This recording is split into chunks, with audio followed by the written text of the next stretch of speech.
What is up, my Squirtleites? It is I, your king, and today I want to present to you Subnautica Below Zero, the long-awaited sequel to the original Subnautica. Of course, I am a little bit more than a year late at this point, but hey, we're here, and I'm actually doing this series pretty soon after concluding the Let's Play to the original game, and you're probably wondering why. Why are we jumping into this so immediately?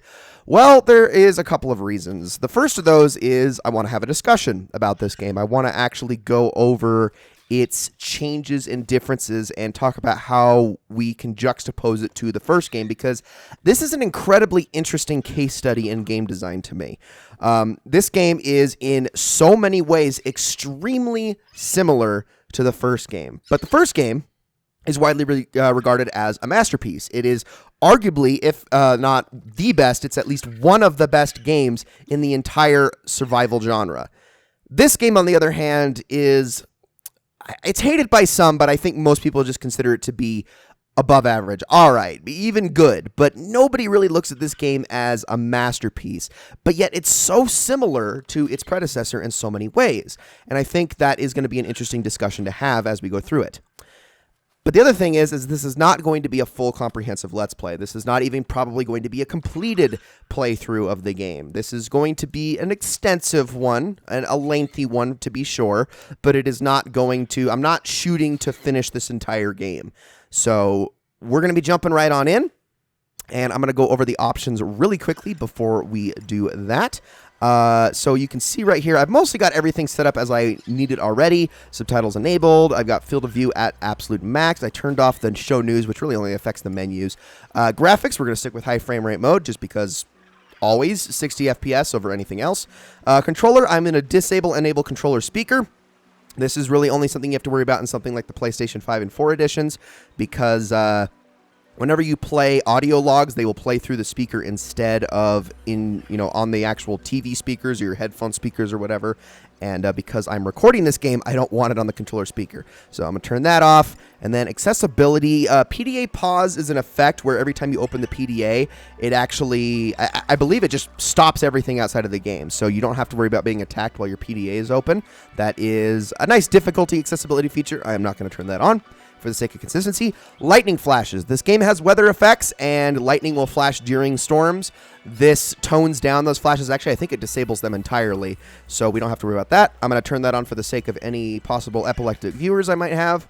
Highlight interactable. This is a feature where every single time you look over an item that you can interact with, it will get a little outline around it that tells you that you're actually highlighting it properly. But I think I'm just going to leave everything like that as is.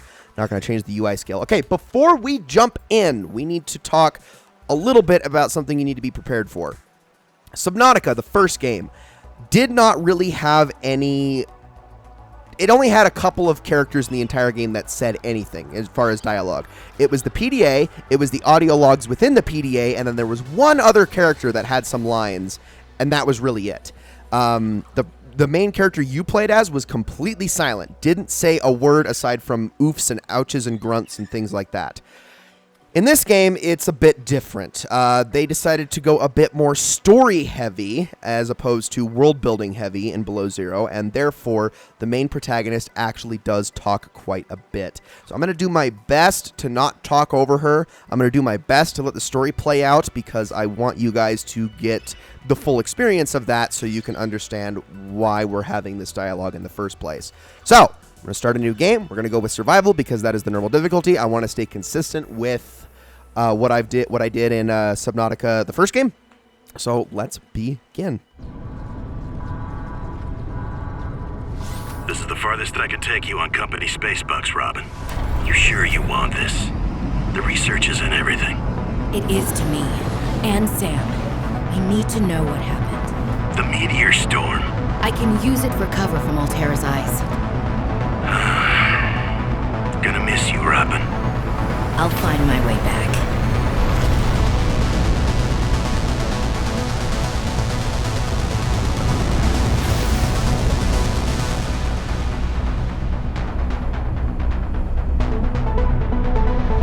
Approaching 45-46 feet. Surface temperatures. Drop pod deployed.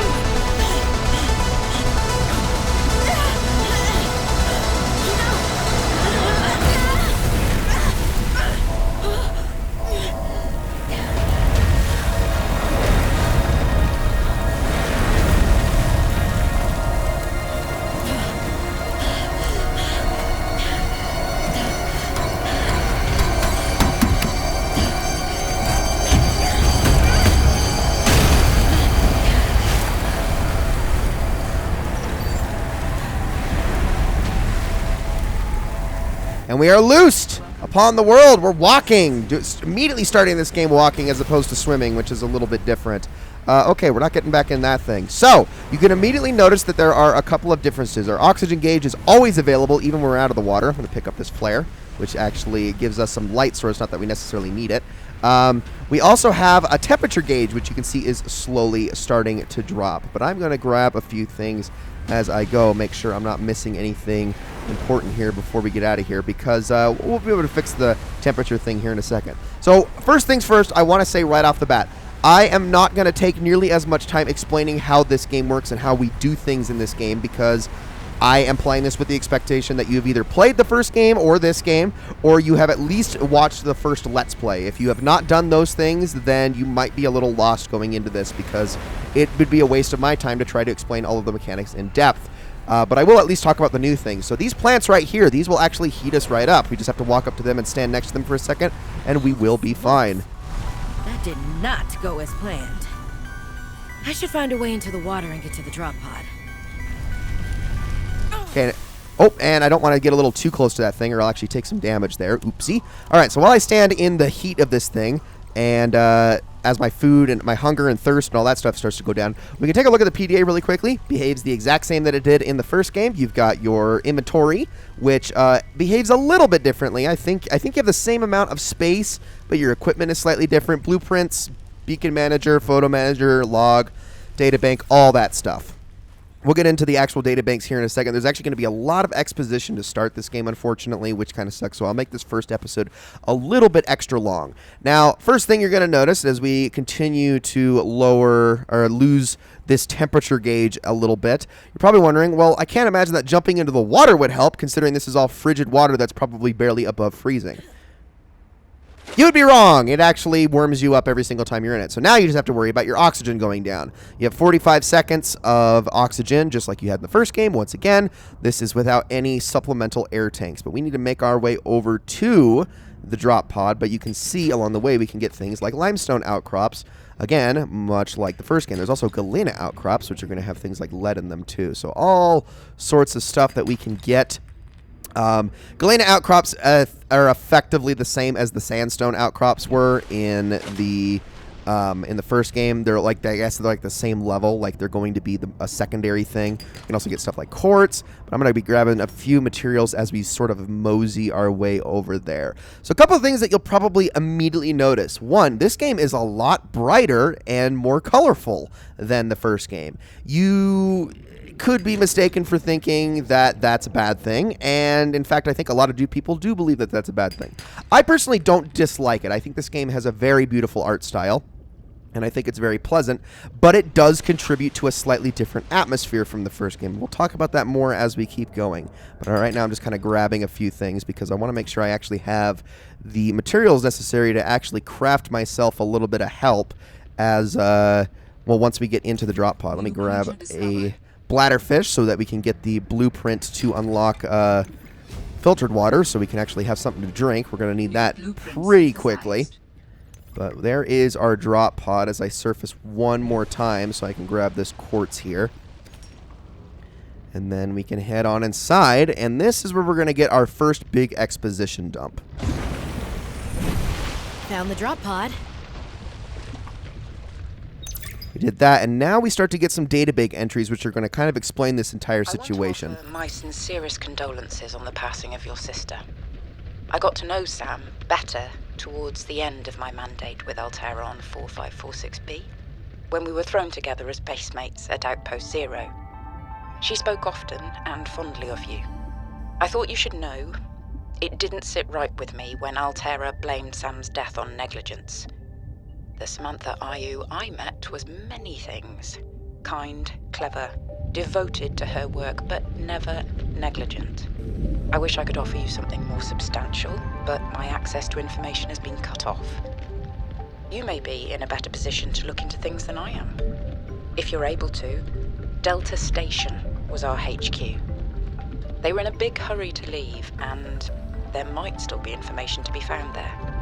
It has a big radio tower, impossible to miss. I hope you find the answers you seek. Lillian Bench. Okay, so we're going to be looking for an island. So we're going to have to do some We're going to have to look above the surface and see if we can figure out where to go from there. So we got a notice of death here.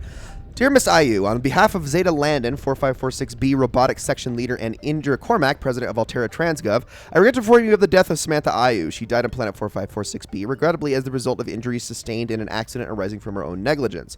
Please allow me to communicate the most profound condolences of for the loss of your sister. While further details are unavailable at this time, you will receive contact from the Department of Insurance and Recuperation concerning your responsibilities as next of kin with regards to repayment of damages and legal fees. If you have any questions, you may file a form with this number, and your query will be addressed in sequential order. Sincerely, Emmanuel Desjardins, 4546B Communications Liaison, Alterra Transgov. Well, Sam, I guess I might as well gather some tools and resources before starting my search. Hope that radio tower's as easy to spot as Lil said.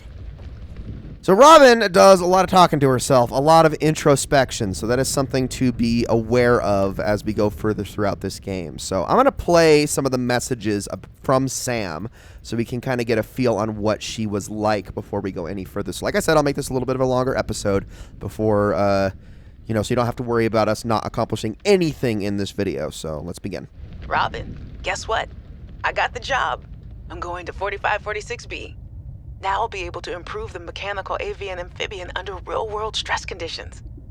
Listen, I know your stance on Alterra, but I just hope you're happy your sis is happy. I sure hope my sis is happy. I can't wait till we talk again.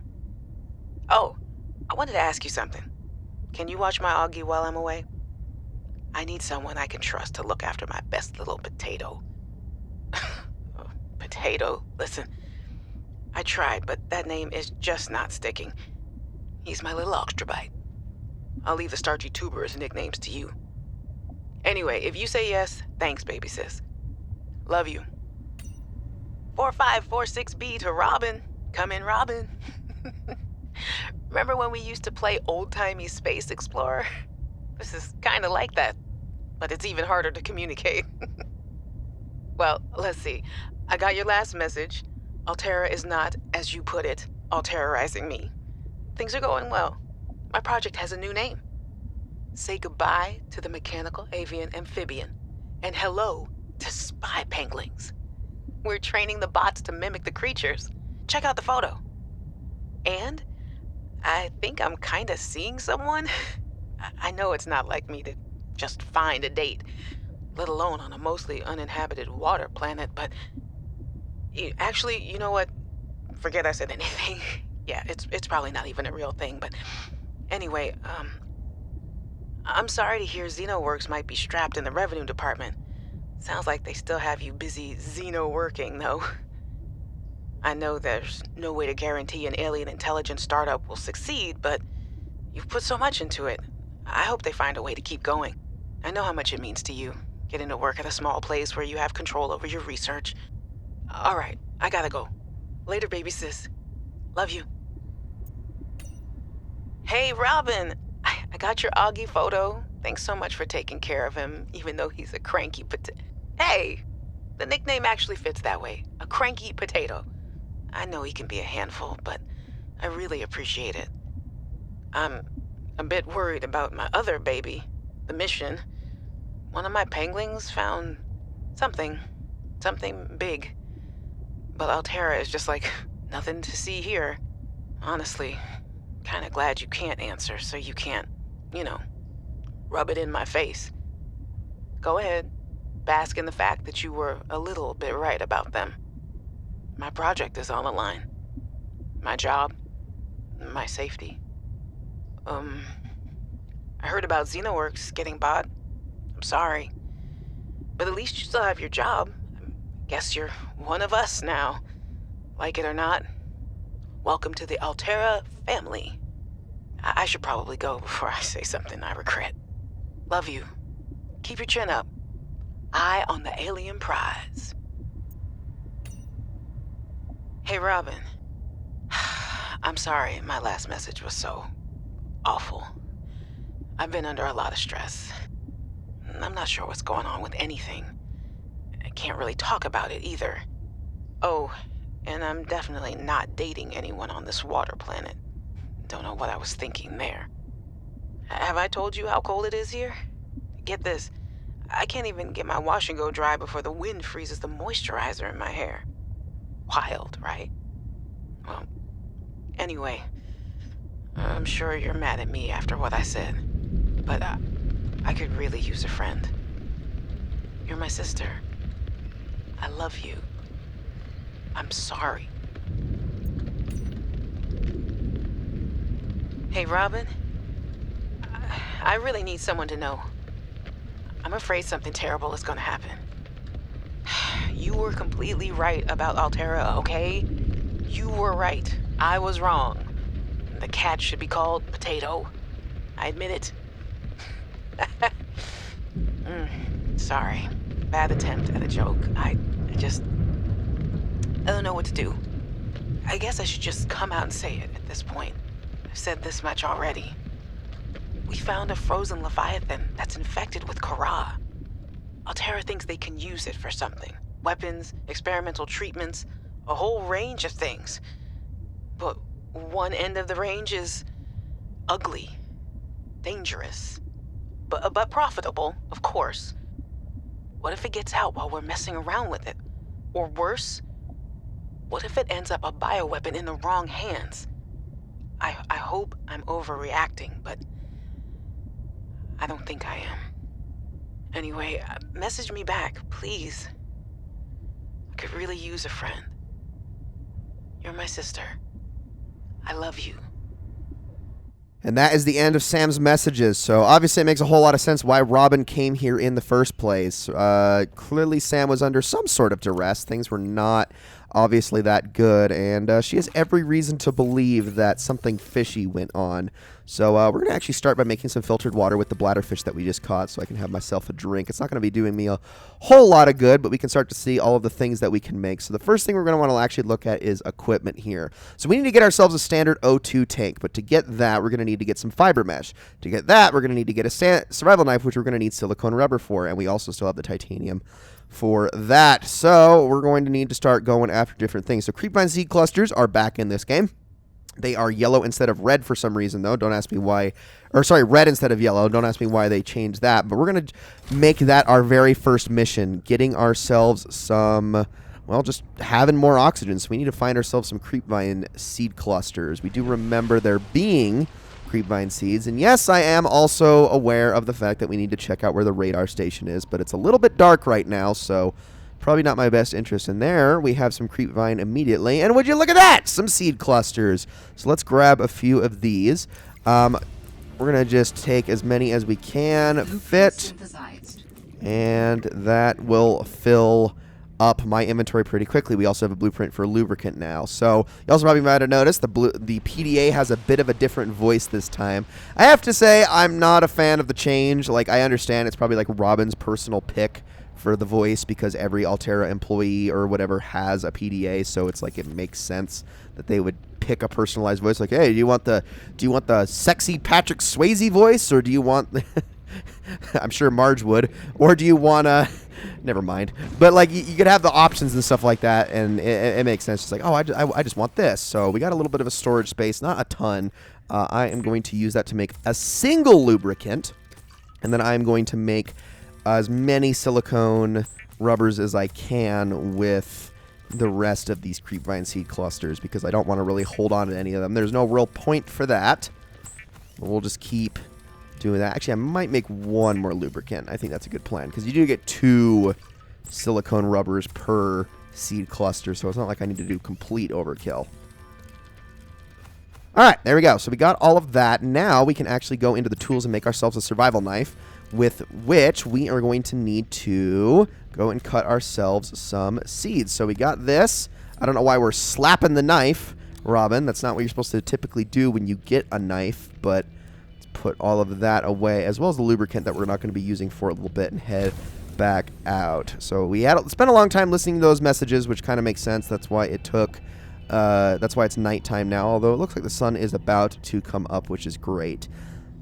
Because, yeah, we got some immediate things Be able to use this. to our attention. Thanks, Robin. Thank you for commenting on that. Yes, we should be able to use that. We should be able to use literally anything we pick up in this game.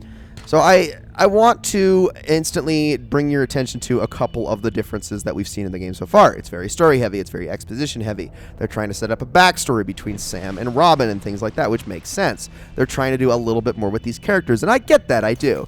Robin herself has a bit more personality than... I don't even remember what the name of the guy was in the first one. It was... Oh gosh, what was it? Oh, also, hello, sea monkey. I am going to keep... Get away from me. No. Okay. Should talk about these guys right here. These are sea monkeys. They are new critters. If they catch you holding a tool, they will try to steal it from you. So if you ever have a tool on hand, just put it away and then they'll stop bothering you. They don't really actually hurt you. They just like to steal your stuff. So be aware of that. Anyway. Oh, Riley was the name of the protagonist in the first one. Yeah, they're trying to give her a lot more personality, and I understand that. But I don't think Riley needed... personality necessarily to carry that story. He was just kind of he was the avatar through which the player was meant to survive, and they didn't really care about what he was like. So I don't know, I feel like it was a little bit superfluous, but we'll get into that a little bit more later. Let's grab ourselves a standard O2 tank, so now we can actually breathe a little bit longer. We also got the repair tool, interesting, although we do not have crystalline sulfur. Then I will also make some fins, as well as I want to make a compass, so I need some copper wire and a wiring kit. Now I can make the copper wire immediately. The wiring kit's a little bit more tricky, as I'm going to need to get some silver ore for that. But now we can swim faster and breathe longer, which are pretty much the most important things you could want when you are stuck underwater trying to survive. But that's the thing about Subnautica Below Zero, is it is not exclusively underwater. Hello there, little guys. You are penguins. Look at this thing. It's so cute. I can pick them up. You're like, hello, little guy. Oh, they're adorable. I'll put you back down, though. I'm not going to mess with you. I like how we, like, threw you. Oh, but the big ones, they are not too happy about that. They don't like that, so we're going to get away. Gives me a little whack. Like, don't pick up my baby, dang it. I get it. And you also see penguins swimming through the water. So we have a little bit more in the way of oxygen now, which is good. But it's not quite enough, so we're going to want to grab ourselves some more bladder fish. We need to get some more water. This game is not as nice in the water department, at least at the very start, as the first game was. You can't make... what was it?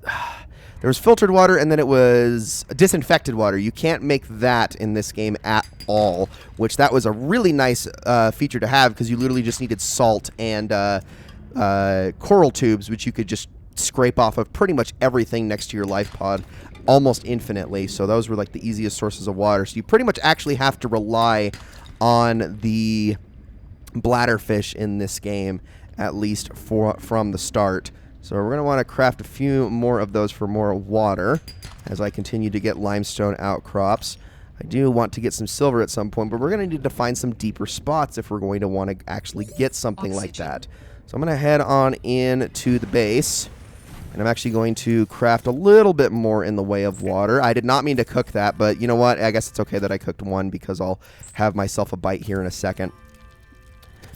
Don't worry, though. We're going to get a lot more water and a lot more food once we get to that place that we were actually told about, that base. So I'm going to cook the bladderfish, and you actually can see that there was a little green bar next to the cooked bladderfish. That tells you the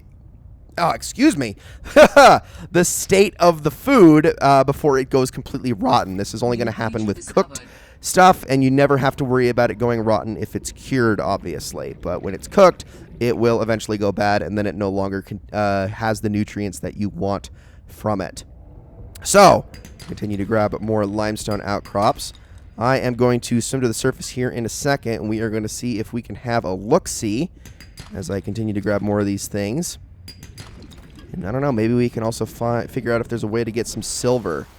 Alright, so, doesn't look like there is a big radio tower anywhere near here, which is a little unfortunate. I can easily climb back on shore and have a look. Oh, come on. Robin, make your jumps, dang it. There we go.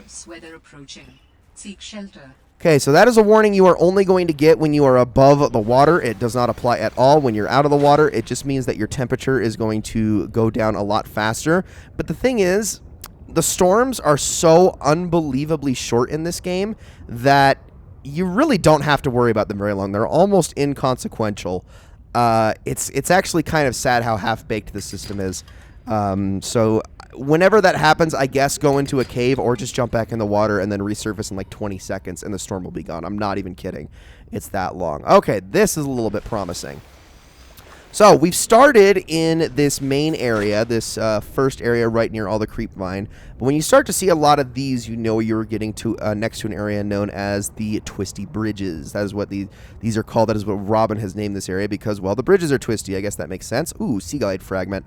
I do need to get myself a scanner, which is going to help me a lot when it comes to maneuvering around. I'm actually going to grab a couple of these ribbon plants. That can be used in energy storage.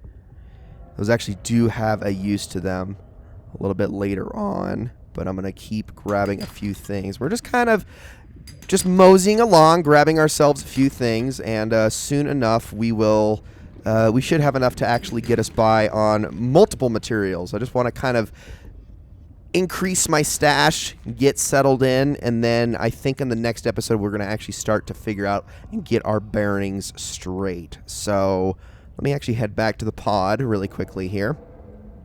Unfortunately, the fins don't make us move that much faster, and I can actually hear some growling in the distance. Don't worry, there are some loud creatures in this game, so you'll be hearing that a lot if you're actually paying attention. So really quickly, I want to make myself a battery here. Batteries in this game, instead of requiring copper ore and acid mushrooms, are instead copper ore and the ribbon plants. So that is how we're going to make ourselves a scanner. So let's do that with some titanium. Beautiful. All right. And now we can actually start to, well, scan things and get some more blueprints. So we have flashlights. We can get those as well. I just need to make some glass, which I can actually do that right now. I do need to get myself another battery, though, so I'm going to need more ribbon plants for that. But and that's going to be useful at night, obviously. But I also want to draw your attention to a couple other things. So, repair tool. We can't get crystalline sulfur for a little bit. Not going to worry about that. Air bladder. So, you might remember the air bladder from the first game, even though I never used it, not even once. And there was a good reason for that, is because it was useless. You really didn't need it. A sea glide instantly made the thing obsolete the second you got it. So, I didn't even bother. I just thought, you know what, I'm never going to touch this, just don't even use it. They actually significantly buffed the air bladder in this game, so it does actually have a use to it. If you want to get to the surface extremely fast, it actually does the trick. But I'm probably still not going to make one because I don't need it clogging up my inventory when I can just not be stupid and get myself in huge trouble. So you can go back to scanning some really regular things to learn more about the stuff we're grabbing, and I'm mostly looking for the ribbon plants as I go, just so I can get myself a few more batteries. What do I got? 3? I really only need 1 more, honestly. I don't need a ton of batteries. 30 seconds of oxygen remaining. I'm aware, so I need, if I can, I want to go find that sea glide fragment again, which was not too far away. Oh, I see one right there, actually. So let me go back to the surface really quickly here. And it's kind of an interesting, juggling act, how the second you come out of water, instead of worrying about so you're worrying about your oxygen, now you're just worried about the temperature, which, I mean, it can be a bad thing, it can be a good thing. It's not really, I really don't think temperature is too much of an issue in this game, if I'm being honest. So there we go. I'm going to see if I can grab 1 more. I would like to get a couple more batteries, especially since I've gotten some copper. Oh, are you pointing at something for me? What do you have? Replenish oxygen. Well, what do we got here? Let's have a look, actually, after I scan this, because I do want to get that here really soon. So this right here, this is an oxygen plant. Yes, there are ways of getting oxygen below the surface in this game. Also, hello there, crash fish. Oh no. It's gonna blow up on me. Oh man, I somehow got away from it. Yeah, crash fish are back in this game. They're actually not as harmful as they were in the first game though, because you can actually not provoke them enough. Although, instead of having sulfur in there, they don't really have, I don't think they ever have sulfur in the plants anymore. They just leave their eggs. So yeah, I can touch the oxygen plant and instantly get, oh, here it comes again. Pardon, sir. See, he's not actually attacking me, but he does want to. Okay, I'm going to actually get some oxygen again, and then I will go back down. that oxygen plant will probably have replenished by then too. So yeah, there's means of actually getting oxygen below the water, which if things weren't easy already, this makes it significantly easier. The trade-off for this, however, I should mention, is that it's not as easy to get yourself better oxygen tanks in this game as it was in the first game. Like, I could get a super good oxygen tank pretty early on, and I want the sea glide fragment, please, without ticking off the crash fish over there. I was able to get like the best oxygen tank in the game really early on in the first game. That's not the case in this one. You have to be a lot more patient and a lot more diligent in this one to actually get to that point. So that is the one trade-off. But there are multiple ways of actually getting oxygen underneath the water, and the plants are not the only ones, but they are the most common one. You'll actually find plenty of places where those are everywhere. So also got a mobile vehicle bay fragment. Let's get that as well. And I do think that that is going to be enough for this episode. We'll make ourselves a sea glide in the next one. We'll go back, create a whole ton of batteries and things like that, and see where we can go from there and actually do some proper exploring, find out where this Delta station is that we've heard about, and proceed. So thank you all so very much for watching this first episode of Subnautica Below Zero. I hope you all enjoyed it very, very much, and I will see you all in the next one.